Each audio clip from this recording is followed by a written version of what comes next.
KaraokeBooks. Middlemarch. George Eliot. Audiobook. Chapter 57. They numbered scarce 8 summers when a name rose on their souls and stirred such motions there as thrill the buds and shape their hidden frame at penetration of the quickening air.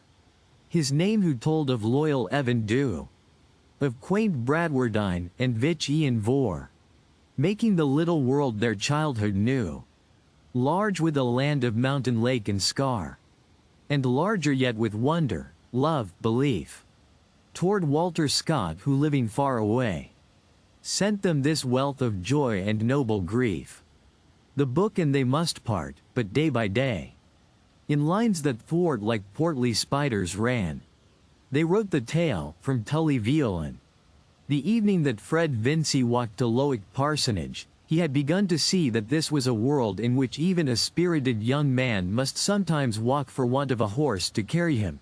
He set out at 5 o'clock and called on Mrs. Garth by the way, wishing to assure himself that she accepted their new relations willingly. He found the family group, dogs and cats included, under the great apple tree in the orchard. It was a festival with Mrs. Garth, for her eldest son, Christy, her peculiar joy and pride, had come home for a short holiday. Christy, who held it the most desirable thing in the world to be a tutor, to study all literatures and be a regenerate person, and who was an incorporate criticism on poor Fred, a sort of object lesson given to him by the educational mother. Christy himself, a square-browed, broad-shouldered masculine edition of his mother, not much higher than Fred's shoulder, which made it the harder that he should be held superior, was always as simple as possible, and thought no more of Fred's disinclination to scholarship than of a giraffe's, wishing that he himself were more of the same height. He was lying on the ground now by his mother's chair, with his straw hat laid flat over his eyes, while Jim on the other side was reading aloud from that beloved writer who has made a chief part in the happiness of many young lives.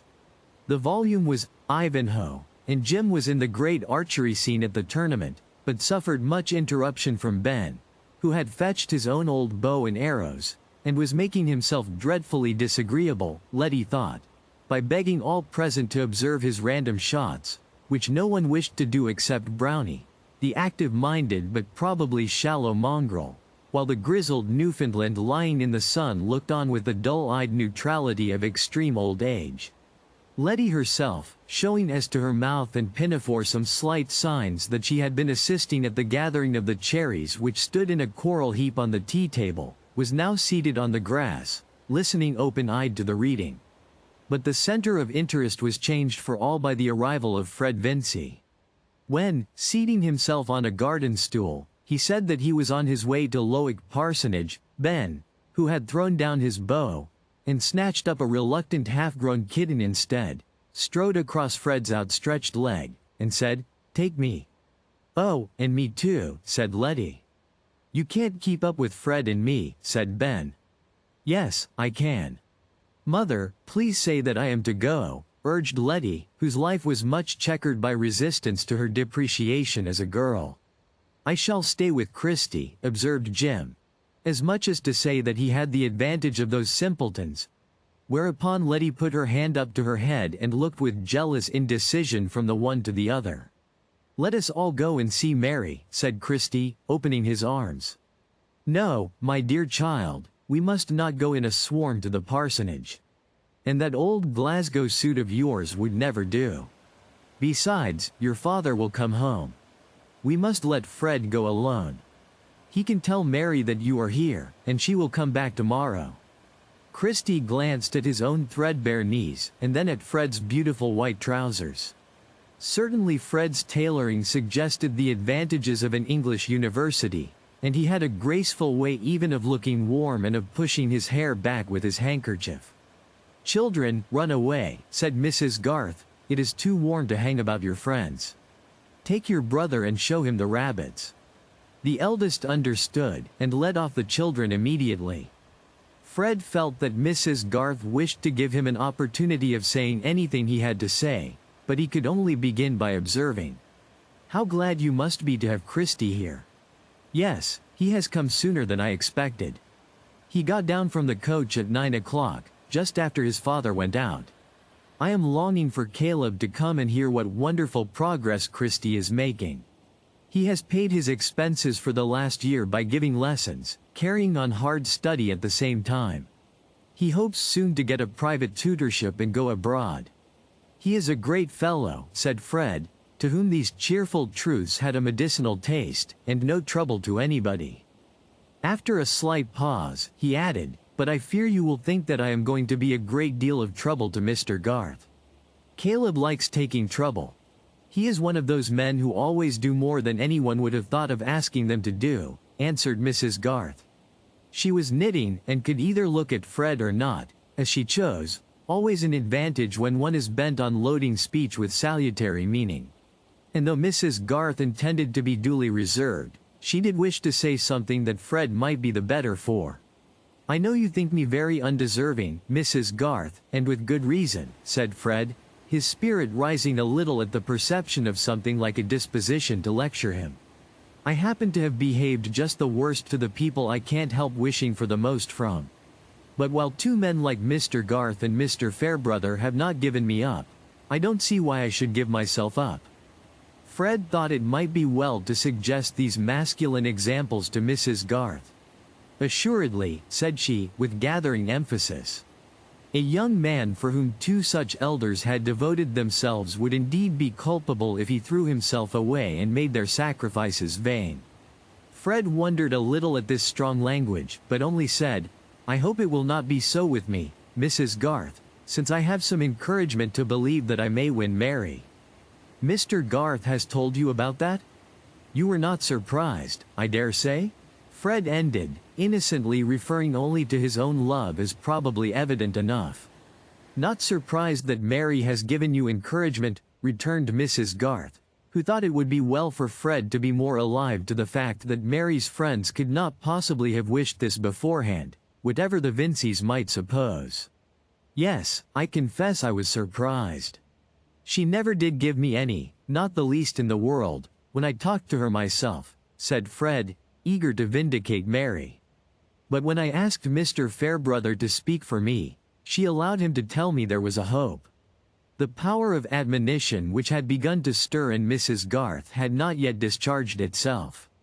It was a little too provoking even for her self-control that this blooming youngster should flourish on the disappointments of sadder and wiser people, making a meal of a nightingale and never knowing it, and that all the while his family should suppose that hers was in eager need of this sprig, and her vexation had fermented the more actively because of its total repression towards her husband. Exemplary wives will sometimes find scapegoats in this way. She now said with energetic decision, "You made a great mistake, Fred, in asking Mr. Fairbrother to speak for you." "Did I?" said Fred, reddening instantaneously. He was alarmed, but at a loss to know what Mrs. Garth meant, and added, in an apologetic tone, "Mr. Fairbrother has always been such a friend of ours, and Mary, I knew, would listen to him gravely, and he took it on himself quite readily." "Yes, young people are usually blind to everything but their own wishes, and seldom imagine how much those wishes cost others," said Mrs. Garth. She did not mean to go beyond this salutary general doctrine, and threw her indignation into a needless unwinding of her worsted, knitting her brow at it with a grand air. "I cannot conceive how it could be any pain to Mr. Fairbrother," said Fred, who nevertheless felt that surprising conceptions were beginning to form themselves. "Precisely, you cannot conceive," said Mrs. Garth, cutting her words as neatly as possible. For a moment Fred looked at the horizon with a dismayed anxiety, and then turning with a quick movement said almost sharply, "Do you mean to say, Mrs. Garth, that Mr. Fairbrother is in love with Mary? And if it were so, Fred, I think you are the last person who ought to be surprised," returned Mrs. Garth, laying her knitting down beside her and folding her arms. It was an unwanted sign of emotion in her that she should put her work out of her hands. In fact, her feelings were divided between the satisfaction of giving Fred his discipline and the sense of having gone a little too far. Fred took his hat and stick and rose quickly. "Then you think I am standing in his way, and in Mary's too?" he said, in a tone which seemed to demand an answer. Mrs. Garth could not speak immediately. She had brought herself into the unpleasant position of being called on to say what she really felt, yet what she knew there were strong reasons for concealing. And to her the consciousness of having exceeded in words was peculiarly mortifying. Besides, Fred had given out unexpected electricity, and he now added, "Mr. Garth seemed pleased that Mary should be attached to me. He could not have known anything of this."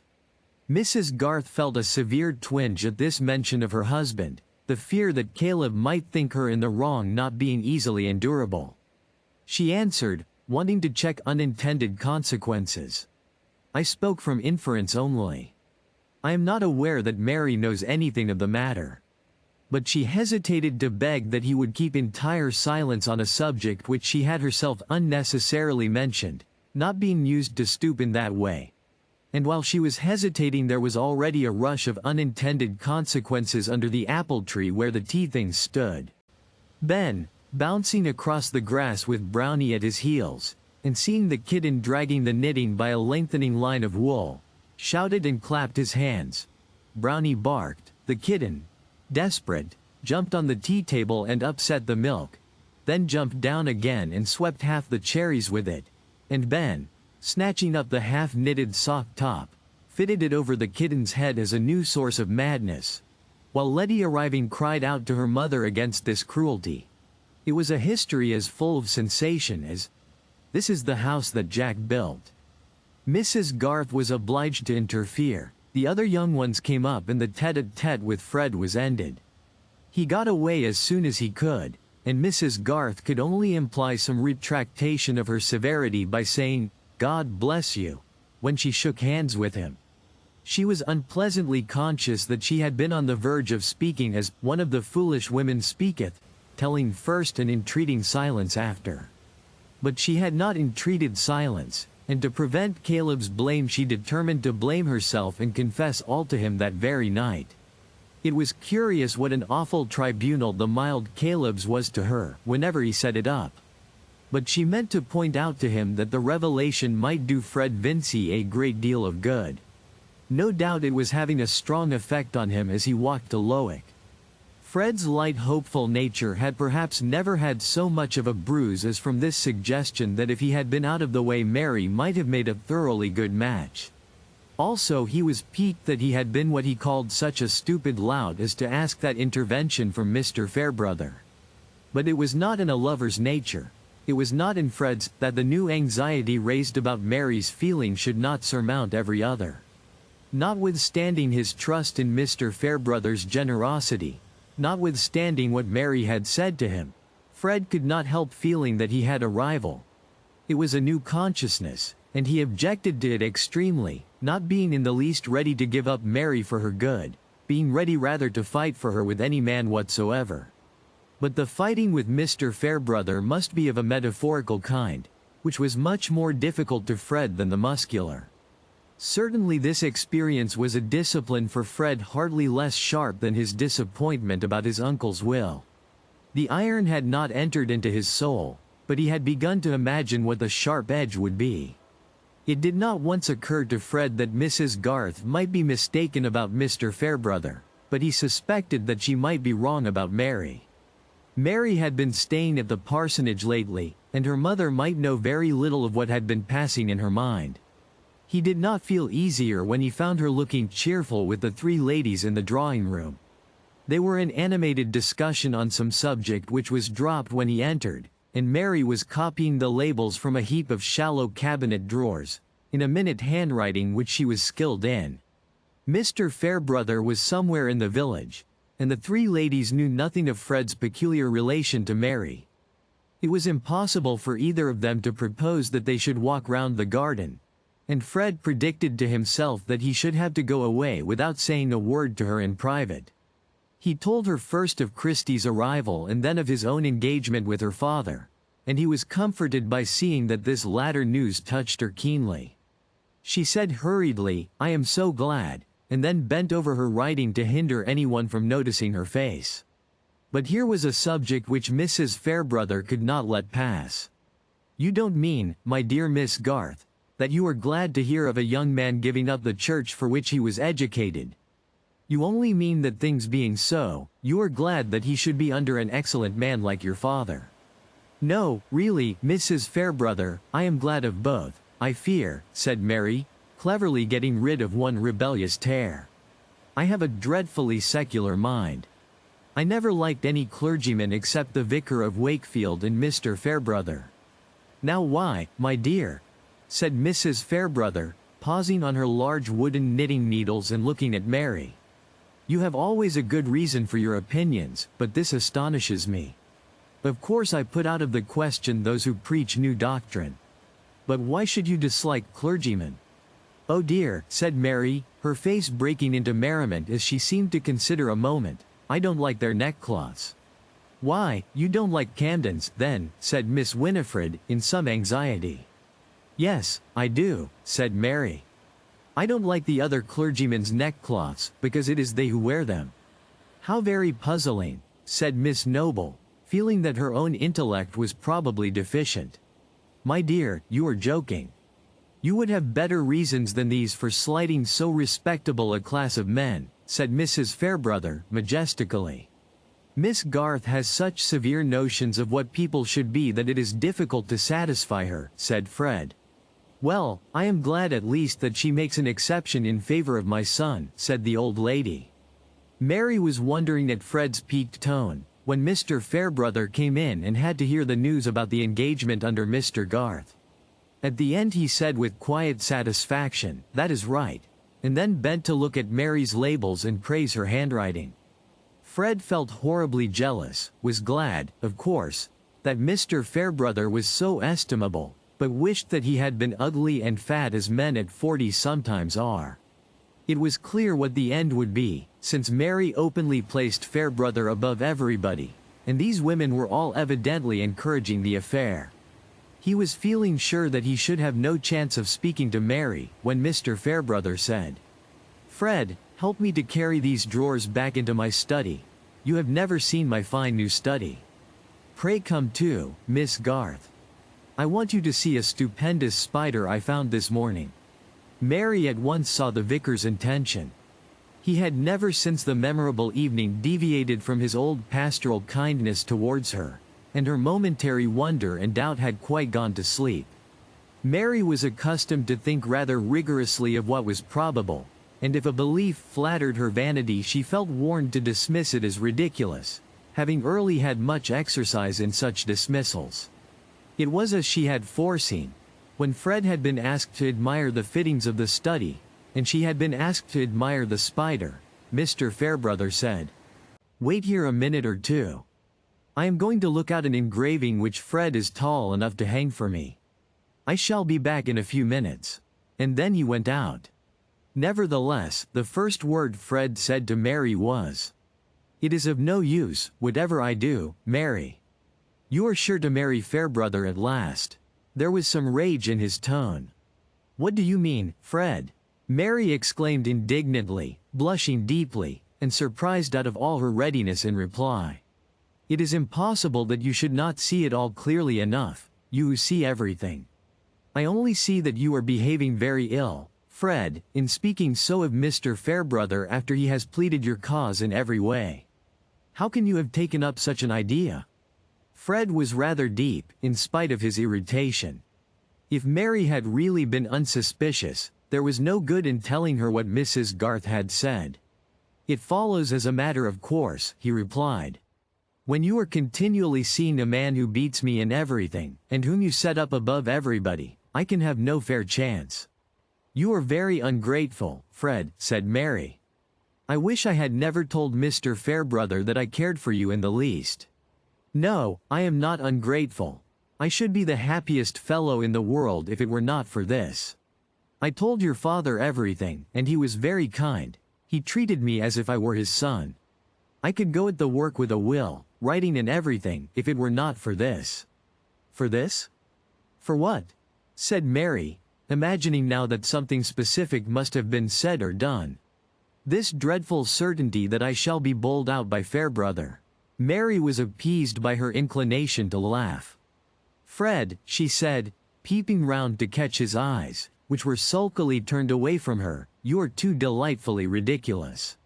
If you were not such a charming simpleton, what a temptation this would be to play the wicked coquette, and let you suppose that somebody besides you has made love to me."